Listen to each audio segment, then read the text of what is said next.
നമസ്കാരം. നേഷൻ ഫസ്റ്റിലേക്ക് സ്വാഗതം. നേഷൻ ഫസ്റ്റിൽ ഇന്ന് അതിഥി അഖില തന്ത്രി പ്രചാരക് സഭ വൈസ് ചെയർമാൻ ഡോക്ടർ വിഷ്ണു നമ്പൂതിരിയാണ്. നമസ്കാരം. നമസ്കാരം. ഈ ശബരിമല വിഷയം, ശബരിമല സ്വർണ്ണക്കൊള്ള മറ്റൊരു മാനത്തിലേക്ക് പോയിക്കൊണ്ടിരിക്കുകയാണ്. ചില മാധ്യമങ്ങളെങ്കിലും ഈ വാജിവാഹനം തന്ത്രി കണ്ഠരര് രാജീവരുടെ വീട്ടിൽ നിന്ന് കണ്ടെടുത്തത്, ഈ സ്വർണ്ണക്കൊള്ളയുടെ വലിയൊരു പങ്ക് നടന്നത് UDF സർക്കാരിൻ്റെ കാലഘട്ടത്തിലാണ് എന്ന തരത്തിലേക്ക് മാറ്റിക്കൊണ്ടിരിക്കുകയാണ്. അപ്പോൾ എന്താണ് ഈ വാജിവാഹനം എന്ന് പോലും അറിയാതെയാണ് പല മാധ്യമപ്രവർത്തകരും ഇന്ന് വന്നിരുന്ന് സംസാരിക്കുന്നത് എന്ന് നമുക്ക് പലപ്പോഴും തോന്നിയിട്ടുണ്ട്. സത്യത്തിൽ ഈ വാജിവാഹനം അത് തന്ത്രിക്ക് അവകാശപ്പെട്ടതാണോ അല്ലയോ? കേരള ഹൈക്കോടതിയുടെ അനുമതിയോട് കൂടിയാണ് പ്രയാർ ഗോപാലകൃഷ്ണൻ അത് കൈമാറിയത്. പരസ്യമായി തന്നെയാണ് കൈമാറിയത്. എന്താണ് ഈ വാജിവാഹനം, അല്ലെങ്കിൽ വാജിവാഹനം എന്തിന് തന്ത്രിക്ക് കൈമാറി? ഇത് പലതും തെറ്റിദ്ധാരണയുടെ പുറത്താണ് ഈ ഒരു വിഷയം പൊളിറ്റിക്കലായിട്ട് ഇതിനെ എടുത്തിട്ട് ഉപയോഗിക്കുന്നതിനോട് ഞങ്ങളെപ്പോലുള്ള വിശ്വാസികൾക്ക് വളരെ വേദനാജനകമാണ്. അതിൻ്റെ പേരിൽ ഇതിനെ വേണ്ടി ഞങ്ങൾ കേസ് കൊടുത്തിട്ടുണ്ട്. ഇന്ന് 19-ാം തീയതി അതിൻ്റെ കേസ് ഹൈക്കോടതി എന്താണെന്ന് കോടതി ഇരിക്കുന്ന വിഷയം വേണ്ട പരിമിതമാണ്, അതിനകത്ത് കുറിച്ച് പറയാൻ ഉള്ള ബുദ്ധിമുട്ടുണ്ട്. എങ്കിൽ പോലും ഈ വിഷയത്തിൽ അത് തന്ത്രിക്ക് അവകാശപ്പെട്ടത് തന്നെയാണ്. അത് ഹൈക്കോടതിയും പറഞ്ഞിട്ടുണ്ട്. അന്നത്തെ വിഷയങ്ങൾ ക്ലിയർ ചെയ്തിട്ടുള്ളതാണ്. അതിനു മുമ്പാണ് ഞങ്ങൾ പക്ഷേ കേസ് ഫയൽ ചെയ്ത് ഇന്നാണ് വന്നേക്കുന്നത്. ജനങ്ങൾക്ക് ഇപ്പോഴും വാജിവാഹനം മോഷ്ടിച്ചുകൊണ്ട് പോയ അല്ലെങ്കിൽ വാജിവാഹനം കൊടുത്തുവിട്ട പ്രയാർ ഗോപാലകൃഷ്ണനും തന്ത്രി കണ്ഠരര് രാജീവരുമാണ്. അപ്പം ഈ വാജിവാഹനം എങ്ങനെയാണ് തന്ത്രിക്ക് അവകാശപ്പെട്ടതാകുന്നത്? അതായത് ലോഹം ചെയ്യൽ ഗുരുവെ, അതായത് ലോഹമാണെങ്കിൽ ഗുരുവിനിത് കൊടുക്കണമെന്ന് തന്ത്രസമുച്ചയത്തിൽ 11-ാം പടത്തിൽ 67-ാമത്തെ ശ്ലോകത്തിൽ പറഞ്ഞിട്ടുണ്ട്. അതുപോലെ ദേവസ്വം മാനുവലിലെ 166-ാമത്തെ പേജിൽ ഉപയുക്തം തന്ത്രിക്ക് അവകാശപ്പെട്ടാണെന്ന് പണ്ടേ പറഞ്ഞിട്ടുള്ളതാണ്. അത് എന്തിനാണെന്ന് വെച്ച് കഴിഞ്ഞാൽ, ഇപ്പം ഞാനൊരിടത്ത് തന്ത്രത്തിൽ ചെന്നപ്പോൾ അവിടുത്തെ കഴിഞ്ഞ കൊല്ലത്തെ കൊടിക്കൂറ തന്നെ അവരിത് വീണ്ടും എടുക്കാൻ വേണ്ടി വെച്ചിരിക്കുമായിരുന്നു. എടുത്ത് നോക്കിയപ്പോൾ എലി വെട്ടിയിരിക്കുകയാണ്. ഇതെന്തുകൊണ്ടാണ് സംഭവിച്ചു? ഞാൻ അതിനു മുമ്പ് പോയ തന്ത്രി അത് പുള്ളിയുടെ അവകാശമായിട്ട് നിർബന്ധമായിട്ട് വാങ്ങിക്കാത്തത് കൊണ്ടല്ലേ? കൊടിക്കൂറയും കൊടിക്കയറും ഒക്കെ സത്യത്തിൽ തന്ത്രിക്ക് അവകാശപ്പെട്ടതാണ്. ഇതൊന്നും കൊണ്ടുപോകാൻ പോകാറില്ലാത്ത കൊണ്ട് വന്ന കുഴപ്പം എന്ത് പറ്റി? ഇത് 1 വർഷം അവിടെ വെയിലും മഴയും നനഞ്ഞ് കിടക്കുന്നത് അടുത്ത കൊടി കയറ്റുമ്പോൾ ഇത് പൊട്ടി താഴെ വീണാലോ? അന്നേരം തന്ത്രിയുടെ മണ്ടയ്ക്ക് കയറത്തില്ലേ? തന്ത്രി എന്ന് പറയുമ്പോൾ സത്യത്തിൽ ഇപ്പോഴത്തെ ഒരു നിയമപ്രകാരം ഇപ്പോൾ പ്രസിഡന്റിൻ്റെ ക്യാബിനറ്റ് കൊടുക്കുന്ന സാധനം ഒപ്പിട്ടേ പറ്റൂ.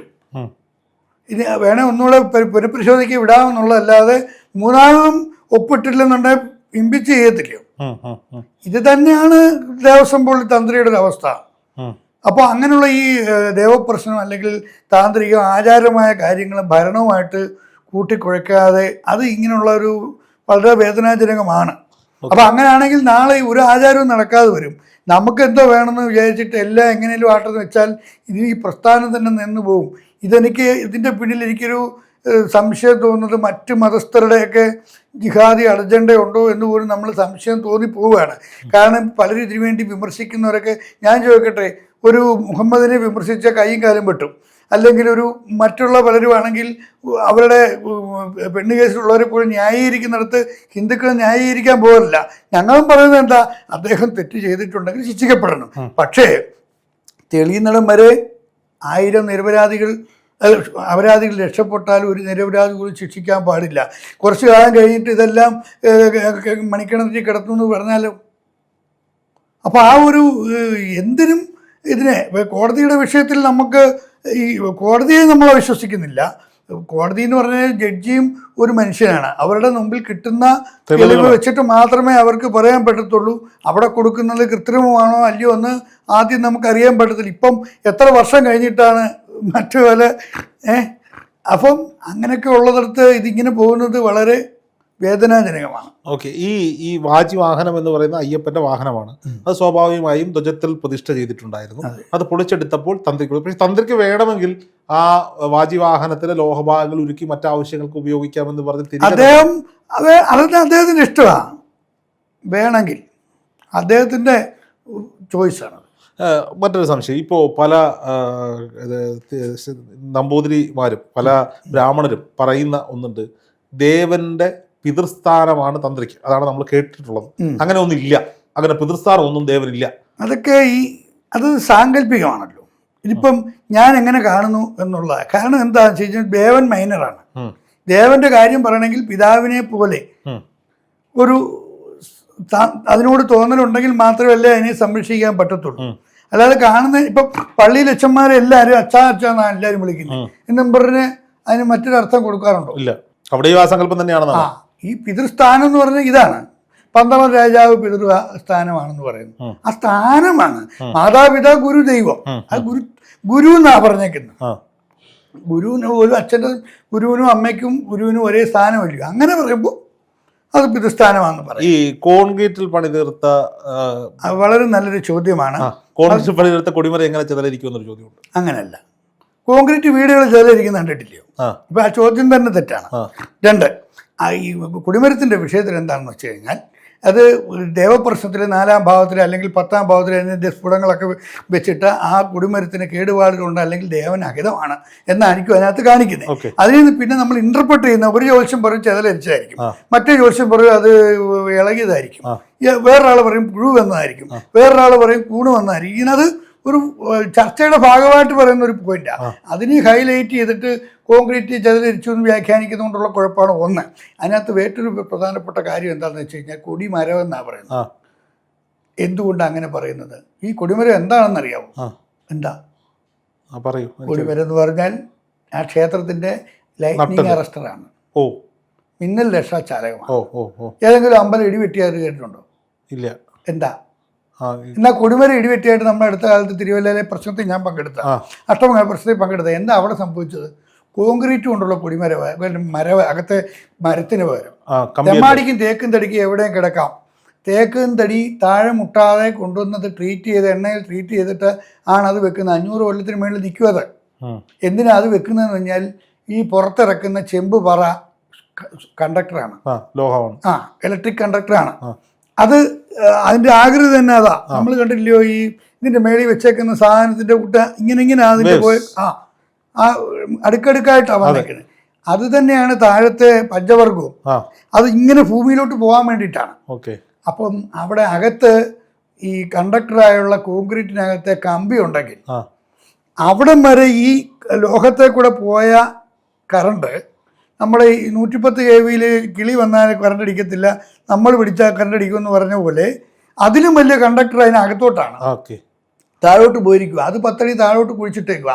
അതിനകത്തെ കമ്പിയിൽ കൂടെ പോകാൻ ഇത് ശ്രമിക്കും. അങ്ങനെ വരുമ്പോൾ ഇത് പൊട്ടിത്തെറിക്കും. അങ്ങനെ തിരുവല്ലയിൽ സംഭവിച്ചത്.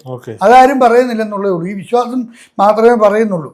ഇപ്പം കട്ടിലിരുന്ന് കാലാട്ടരുത്, താഴെ പണ്ട് കോളാമ്പി ഉള്ളതുകൊണ്ടാന്ന് പറഞ്ഞ് ആ ഒരു ലോജിക്ക് മനസ്സിലാകാതെ എന്തിനാണ് ഇത് പറഞ്ഞേക്കുന്നതെന്ന് മനസ്സിലാവാത്ത കുറേ ആൾക്കാരാണ് ഇത് പ്രശ്നം ഉണ്ടാക്കുന്നത്. അപ്പോൾ ഈ ക്ഷേത്രങ്ങളിലെ കൊടിമരം ഈ ക്ഷേത്ര സമുച്ചയത്തിന് ഗോപുരങ്ങൾക്കൊന്നും മിന്നലേക്കാതെ സംരക്ഷിക്കാൻ വേണ്ടി അങ്ങനെ പറയാൻ ആൾക്കാർക്ക് അന്നറിയാൻ വയ്യ ഈ എന്നുള്ളതേ ഉള്ളൂ. മോനെ ആഹാരം കഴിച്ചില്ലെങ്കിൽ 2 എണ്ണം വരും എന്ന് പറയുന്ന പോലെ ഉള്ളൂ. മാത്രമല്ല ഈ ശബരിമലയിലെ കോൺക്രീറ്റിൽ തീർത്ത സ്വർണ്ണ കൊടിമരം എന്ന് പറയുമ്പോൾ അല്ലെങ്കിൽ സ്വർണ്ണം പൂശിയ കൊടിമരം എന്ന് പറയുമ്പോൾ അതിലെ കൊടിക്കൂറ കെട്ടുന്ന പോർഷൻ തടിയായിരുന്നു, അതാരും പറയുന്നില്ല. അത് പേരിന് ഒരു തടി വെച്ചു എന്നുള്ള. അത് ഞാൻ പറഞ്ഞത് എന്തിനാണ് ഇതെന്ന് അറിയാൻ വയ്യാത്ത കുറേ ആൾക്കാർ. ഇപ്പം ഞാൻ ചോദിക്കട്ടെ, നമ്മുടെ മെട്രോമാൻ ഈ ശ്രീധരൻ പറയുകയാണ് ഇത്ര കിലോ കമ്പി വേണം, ഇത്ര അൾട്രാടെക്കിൻ്റെ വേണം, ഇതിൻ്റെ സിമെൻ്റ് എന്ന് പറഞ്ഞു. അത് ഇയാൾക്ക് കമ്മീഷൻ അടിക്കാനെന്ന് പറഞ്ഞാൽ മെട്രോ താഴെ പോവും. അദ്ദേഹത്തിന് കൊടുക്കുന്നതെല്ലാം ചെയ്യാൻ പറ്റും. എന്നാൽ പിന്നെ നിങ്ങൾ ഉണ്ടാക്കാൻ പറയും. ശരിയാണോ? നിർബന്ധിച്ചാൽ പുള്ളിക്ക് എന്ത് ചെയ്യാൻ പറ്റും? എന്ന് പറഞ്ഞ പോലെയാണ് തന്ത്രിയുടെ ഇവിടുത്തെ അവസ്ഥ. ഇപ്പം ഞാൻ മുമ്പേ പറഞ്ഞ പോലെ തന്നെ സർക്കാർ പ്രസിഡന്റിനോട് ഒപ്പിടാൻ പറഞ്ഞാൽ 3 പ്രാവശ്യമൊക്കെ കൊടുക്കുക. അതിൽ കഴിഞ്ഞാൽ ഇമ്പിച്ച് ചെയ്ത് കളയും. അതുപോലെയാണ് തന്ത്രി. നിവൃത്തിയില്ല. അപ്പോൾ ഈ പൂജാതി വിഷയങ്ങളും ദേവപ്രശ്നം തുടങ്ങിയ വിഷയങ്ങളൊക്കെ ഈ അഡ്മിനിസ്ട്രേഷൻ ഭാഗത്തു നിന്ന് 2ആയിട്ട് ആക്കണം. ഇതുമായിട്ട് ദയവ് ചെയ്ത് തിരികളെ കൂട്ടിക്കുഴയ്ക്കാൻ പാടില്ലെന്നാണ്. അതിനു വേണ്ടിയിട്ട് എന്തെങ്കിലും ഒരു ഉത്തരവ് ഉണ്ടാകണേ എന്നാണ് പ്രാർത്ഥന. നമ്മൾ പൂജാ കാര്യങ്ങളും മറ്റു കാര്യങ്ങളുമായി ഇതുമായിട്ട് ബന്ധമില്ല. ഇപ്പം ഞാൻ ചോദിക്കട്ടെ, അങ്ങയുടെ കഴുത്തെ കിടക്കുന്ന മാല എത്ര പവനുണ്ടെന്ന് എനിക്ക് ചോദിച്ചാൽ അറിയാവോ? അറിയില്ല. ഞാൻ അതിനകത്ത് എക്സ്പെർട്ടല്ല. ഇപ്പോൾ ഡോക്ടർ നമ്മുടെ ഈ ശ്രീധരൻ സാറിനോട് ചോദിക്കുക ഒരാൾക്ക് ഓപ്പറേഷൻ എത്ര കിലോ എത്ര കവർ ബ്ലഡ് വേണമെന്ന് ചോദിച്ചാൽ പുള്ളിക്ക് പറയാൻ പറ്റുമോ? പറ്റില്ല. അദ്ദേഹത്തിൻ്റെ മേഖലയിൽ അദ്ദേഹം എക്സ്പെർട്ടായിരിക്കും. നമ്മുടെ മേഖലയിൽ നമ്മൾ എക്സ്പെർട്ട്. പണി അറിയാവുന്നതിനെ കൊണ്ട് ആ പണി ചെയ്യിപ്പിക്കുക, അല്ലാത്തവനെ കൊണ്ട് മറ്റേ പണി ചെയ്യിപ്പിക്കുക. ഇത് രണ്ടും കൂടെ കുഴച്ചു വരുന്ന കുഴപ്പമാണ് എന്നുള്ളത്. എങ്കിൽ ഞാനൊരു സംശയം ചോട്ടെ, ഈ സ്വർണ്ണപ്പാളികൾ മാറ്റിയതുമായി ബന്ധപ്പെട്ട് ഇപ്പം കട്ടളപ്പാടിക്ക് ഡാമേജ് വന്നു, ദേവന്റെ അത് തന്ത്രിയാണോ ദേവസ്വം ബോർഡിനോട് പറയേണ്ടത് ഇങ്ങനൊരു പ്രശ്നം ഉണ്ടത് പരിഹരിച്ചു തരണം? തന്ത്രിയുടെ അനുവാദം ഇല്ല, ഒന്നും ചെയ്യാൻ പറ്റത്തില്ല. ഇപ്പം മേശാന്തി പറയുന്നു, അല്ലെ നിനക്കും ഇപ്പം നമ്മുടെ അമ്പലത്തിൽ ഇപ്പോൾ ചേട്ടാ ഇവിടെ എല്ലാം ചോരുന്നു, അല്ലെങ്കിൽ ഇവിടുത്തെ എലി കയറുന്നു, എന്ത് ചെയ്യണം? അത് സദ്ഗുരുപോസ്റ്ററോട് പറഞ്ഞു, അല്ലെങ്കിൽ തന്ത്രിയോട് തന്ത്രി എഴുതി കൊടുക്കാതെ ചെയ്യാൻ പറ്റത്തില്ല. എലി കയറുവാണെന്ന് ഒരാൾ പരാതി പറഞ്ഞ് ചെയ്തല്ലേ പറ്റൂ. ഈ തന്ത്രിക്കെതിരെയുള്ള കുറ്റപത്രത്തിൽ പറയുന്നത് ദേവന്റെ അനുജ്ഞ വാങ്ങിയിരുന്നില്ല എന്ന്. അനുജ്ഞ എന്ന് പറഞ്ഞൊരു പൂജയാണ്, സാങ്കേതികമാണ്. അനുജ്ഞ ദൈവം പറ്റി രാഹുൽ ഈശ്വർ പറഞ്ഞ പോലെ ഇമെയിൽ അയക്കുമെന്നൊക്കെ ചോദിച്ചത് തമാശയായിട്ടാണെങ്കിൽ പോലും അത് ദേവൻ്റെ അനുജ്ഞയെ പ്രാർത്ഥിച്ചൊരു കലശം ആടുകയാണ്. ജീർണമായിട്ടുള്ള അങ്ങയുടെ ഈ സാധനം ഇത്ര കുഴപ്പമൊക്കെ ആയതുകൊണ്ട് നിർമാല്യ ബുദ്ധ്യാ ത്യക്തവ്യം എന്നൊക്കെ പറഞ്ഞ് അദ്ദേഹത്തിൻ്റെ അനുജ്ഞ തരണേ എന്ന് പ്രാർത്ഥിച്ചൊരു കലശപാടും. ഇത്രയേ ഉള്ളൂ സംഭവം. അത് തന്നെ എന്തിനൊക്കെ വേണമെന്ന് മാനുവലി പ്രത്യേകം പറയുന്നുണ്ട്. ഒരു ദിവസത്തെ പൂജകൾക്ക് വിഘാതം ഉണ്ടാകാത്ത തരത്തിലുള്ള മാറ്റത്തിനൊന്നും അനുജ്ഞ മേടിക്കണ്ട. ഒരു ദിവസത്തെ പൂജ മുട്ടുന്ന രീതിയിലുള്ള കാര്യത്തിനാണെങ്കിൽ അനുജ്ഞ വേണം. ഇത് അത്രയേ ഉള്ളൂ. 5 മിനിറ്റ് കൊണ്ട് ഇത് മാറ്റി ഇതിളക്കി സ്ക്രൂ അഴിച്ച് മാറ്റുന്നതിനാണെങ്കിൽ അനുജ്ഞ വേണ്ട. ഇത് മാറ്റി കഴിഞ്ഞിട്ട് മറ്റുള്ളവർ കയറിയിട്ടുണ്ടെങ്കിൽ ഉള്ളിലല്ല പുറത്തുമാണ്, അല്ലാതെ അത് ചെയ്താൽ മതി. ഇനി ഒരു സംശയം കൂടി ധൃതി ഉണ്ട് എന്നറിയാം. ഈ കണ്ഠരര്, അങ്ങയുടെ പേരിനൊപ്പം കണ്ഠരരുണ്ടോ? അതൊക്കെ ഓരോ പാരമ്പര്യമായിട്ടുള്ളതാണ്. എന്താണ് ഈ കണ്ഠരര് എന്നുള്ളത്? എനിക്കറിയത്തില്ല, അവരോട് തന്നെ ചോദിക്കുന്നതായിരിക്കും നല്ലത്. അത് ഓരോരുത്തർക്ക് അങ്ങനെ ഉണ്ട്. അത് അവരുടെ ഇപ്പോൾ ട്രഡീഷണൽ നെയിമാണ്. ഇപ്പോൾ എൻ്റെ നമ്പൂതിരിയാണ്, ചിലരുടെ നമ്പ്യാതിരി എന്നാണ്, ചിലരുടെ അയ്യരെന്നാണ് എന്ന് പറഞ്ഞതുപോലെ ട്രഡീഷണൽ. ഇപ്പം നമ്പൂതിരി എന്ന് വരുന്നത് തന്നെ നമ്പൂതിരി എന്ന് പറയുന്ന സ്ഥലത്തു നിന്ന് വന്നുകൊണ്ടാണെന്ന് പറയുന്നു. അങ്ങനെ കൂടെ അതൊക്കെ വേറെ വിഷയമാണ്. കണ്ഠരര് മറ്റു കുടുംബത്തിലും ഞാൻ കേട്ടിട്ടുണ്ട്. ഇപ്പൊ ഞങ്ങളുടെയൊക്കെ ക്ഷേത്രത്തില് കോക്കുളത്തവണത്തിൽ കണ്ഠരര് അതൊക്കെ ആ ട്രഡീഷനിൽ വരുന്നതാണ്. അരേന്ന് ചേർക്കുന്നത് കൃഷ്ണൻ എന്നുള്ളതിന് പകരം കൃഷ്ണ എന്ന് വിളിച്ചു കഴിഞ്ഞാൽ എൻ കട്ടായി പോകും. നേരെ വെച്ച് കൃഷ്ണര എന്ന് ഇപ്പം നമ്മൾ പറയത്തില്ലേ, എന്താണ്, പലരും ഈ ഗ്രാമ്യമായിട്ട് എരയെ ചേർക്കുമ്പോൾ അതിന് ബഹുമാന സൂചകമായിട്ട് അത് അവരുടെ ഒരു സിസ്റ്റത്തിന്റെ ഭാഗമായി പോകുന്നു. ഇതുമായിട്ട് ബന്ധം. എന്തായാലും ഈ തന്ത്രി ഈ സ്വർണ്ണക്കടത്തിൽ ഭാഗവാക്കാണെങ്കിൽ എന്താണ് താങ്കളുടെ സംഘടനയുടെ നിലപാട്? ഞങ്ങളത് പറഞ്ഞിട്ടുണ്ടല്ലോ. ഇതിനകത്ത് വേറൊരു വിഷയം എന്താണെന്ന് വെച്ച് കഴിഞ്ഞാൽ, ഇത് ഇദ്ദേഹത്തിന് ഒരുപാട് ദക്ഷിണകളും കാര്യങ്ങളൊക്കെ കിട്ടുന്നതാണ്. അത് ഇതിന്റെ പേരിലാണെന്ന് തെളിയിക്കാൻ സാധിച്ചെങ്കിൽ മാത്രമേ അത് വരത്തുള്ളൂ. ഒരു കുറ്റാരോപണം ഒരിക്കലും കുറ്റവാളിയാകുന്നില്ല. അപ്പോൾ അദ്ദേഹം ആരെങ്കിലും, എനിക്കിത്ര ചോദിക്കാനുള്ളൂ, ഇരിക്കുന്ന മുമ്പ് ആരെങ്കിലും മുറിക്കുമോ? ഇല്ല. നമ്മൾ ചാനലിൽ അപകടം വരുന്ന ഒരു വാർത്ത ഞാൻ പറഞ്ഞാൽ പോലും ഇടുമോ? ഇല്ല. കാരണം അദ്ദേഹത്തിന് കുടുംബത്തിന് ദോഷം ഉണ്ടാകുന്ന കാര്യം അദ്ദേഹം ചെയ്യുമോ? ഒരു മുന്നിൽപ്പുണ്ട് താനോ അദ്ദേഹത്തിന്റെ കുടുംബത്തിൽ തന്നെ. അദ്ദേഹത്തിന് എന്താ മറ്റൊരു തന്ത്രിയുമായി ബന്ധപ്പെട്ട ഒരു ആരോപണമോ ഒരു കേസും ഒക്കെ നിലനിൽക്കുകയും അദ്ദേഹം നിരപരാധിയാന്ന് കണ്ടല്ലോ. അദ്ദേഹം നിരപരാധിയാന്ന് കണ്ടില്ലേ? ഇപ്പൊ ഈ പ്രധാനപ്പെട്ട സ്ഥാനത്തിരിക്കുന്നവരെ എപ്പോൾ വേണേലും ബ്ലാക്ക് മെയിൽ ചെയ്യരുത്. അതിൽ വീണു പോകാം, വീണാതിരിക്കാം. അപ്പം അതൊക്കെ മറ്റ് ഇതാണെന്നാണ് എനിക്ക് തോന്നുന്നത്. ഞാൻ അദ്ദേഹം അങ്ങനെ ചെയ്തതെന്ന് വിശ്വസിക്കുന്നില്ല. അഥവാ അദ്ദേഹം ചെയ്തെന്ന് തെളിയുന്നെങ്കിൽ ശിക്ഷിക്കപ്പെടട്ടെ. അത് കോടതിയുടെ വിഷയത്തിൽപ്പെട്ട ഞാൻ അതിനകത്ത് അഭിപ്രായപ്പെടുന്ന കാര്യം. ഞങ്ങൾ അതല്ല പറഞ്ഞേക്കുന്നത്. CBI അന്വേഷണം വേണം. കാരണം ഇതിങ്ങനെയൊക്കെ ഇപ്പം ഈ വാജിവാഹനത്തിൻ്റെ കേസ് എടുത്തുകൊണ്ട് പോയി, അത് എല്ലാവരുടെയും മുമ്പ് വെച്ച് പരസ്യമായിട്ട് വീഡിയോ വരെ നമ്മൾ അങ്ങനൊരു സാധനം ഇതാണ്ട് തൊണ്ടി മുതൽ അറസ്റ്റ് ചെയ്ത പോലെ കൊണ്ടുപോയി എന്ന് പറയുമ്പോൾ അതിനകത്ത് വരുന്ന സാധാരണ ഭക്തന്മാർക്ക് ഇത് വേദന ഉണ്ടാക്കുന്നതാണ്. അഥവാ അങ്ങനെയാണ് അവർ കൊണ്ടുപോകുന്നത് പോലും ഇതൊന്നും പബ്ലിക്കാക്കാതെ ബാക്കിയൊക്കെ സീലിൽ വെച്ചിട്ട് കൊണ്ടുപോയല്ലോ. ഇതും രഹസ്യമായിട്ട് തന്നെ ഇത് അവിടുത്തെ എന്ത് കിട്ടിയെന്നൊന്നും പറയണ്ട, കോടതി തെളിഞ്ഞിട്ട് പറഞ്ഞാൽ മതിയായിരുന്നല്ലോ. അപ്പോൾ ഇത് കുറച്ച് കാര്യങ്ങൾ വെളിയിൽ വെക്കുകയും അത് ഇതേപോലൊരു പള്ളിയിലെ കാര്യത്തിന് പറ്റുമോ? അല്ല, ഇത് കോൺഗ്രസ് നേതാക്കന്മാർ ഞാൻ അല്ല അങ്ങനെയല്ല, രാഘവൻ അടക്കമുള്ള CPM നേതാക്കന്മാർ ഉള്ള ദേവസ്വം ബോർഡ് പരസ്യമായി അദ്ദേഹത്തിന് കൊടുത്തതാണ്. അദ്ദേഹം അത് കയ്യിലുണ്ട് എന്ന് പറഞ്ഞു. രാഷ്ട്രീയം എന്ന് പറഞ്ഞു കഴിഞ്ഞാൽ ഇപ്പം രഹസ്യമായിട്ട് അമ്പലത്തിൽ വരുന്ന മാർക്സിസ്റ്റുകാരില്ലേ, അല്ലെങ്കിൽ അമ്പലത്തിൽ പോവാത്തവര് BJPക്കാരില്ലേ, അല്ലെങ്കിൽ പോകുന്നവരില്ലേ, ഇതൊക്കെ എല്ലായിടും ഉള്ളതാണ്. ജനറലൈസേഷൻ പാടില്ല. എല്ലാവരിലും വിശ്വാസമുള്ളവരാണ്. എൻ്റെ കാഴ്ചപ്പാട് എല്ലാവരും ആത്യന്തികമായിട്ട് വിശ്വാസികളാണ്. അവർക്ക് എല്ലാവരും നല്ലവരാണ്. അവരുടെ താൽക്കാലികമായ നിലനിൽപ്പിന് വേണ്ടി ഇതിനെ ഉപയോഗിക്കരുതെന്ന് മാത്രമേ എനിക്ക് പറയാനുള്ളൂ. നന്ദി.